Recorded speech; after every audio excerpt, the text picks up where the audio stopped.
Welcome back to Micro Mysteries. We have 3 more cases tonight, each one stranger than the last. A killer caught by her own mistake, a woman who erased her identity, and a boy whose sketch pointed straight at his murderer. Real crimes, no filler. Let's begin. The case of the Postcard killer.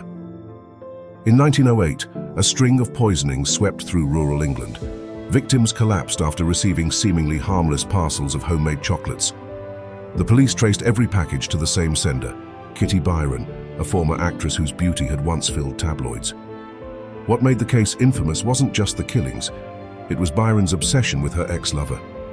She mailed him poisoned chocolates meant only for him, but postal errors redirected the parcels to innocent strangers.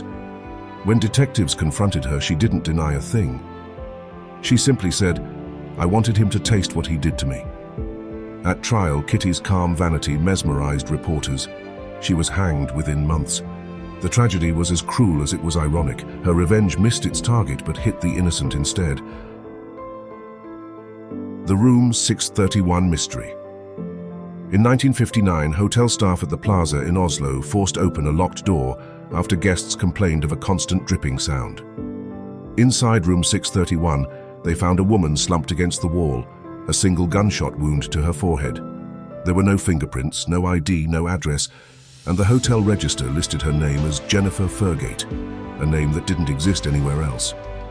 Her handbag contained cartridges matching the gun, but her fingerprints were wiped clean, even from the glass of water beside the bed. Interpol tried to trace her through dental records and passport numbers. Nothing matched. More than 30 years later, the case was reopened, and new tests showed her accent wasn't British. She'd been German, likely a courier or spy during the Cold War. The world will never know whether she pulled the trigger herself or someone helped her disappear. The boy who drew his own murder.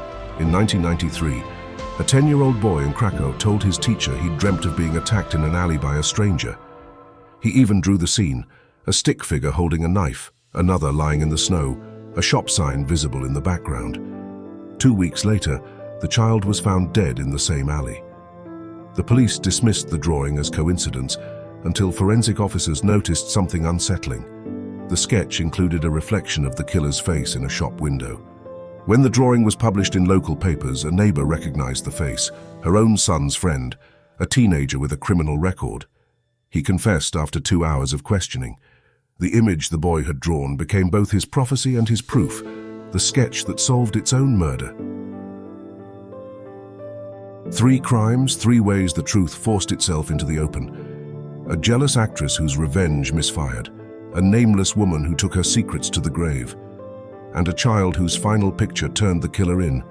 Some mysteries hide in shadows, these ones hid in plain sight. I'm Chris Robertson, and this is Dead Curious, Micro Mysteries.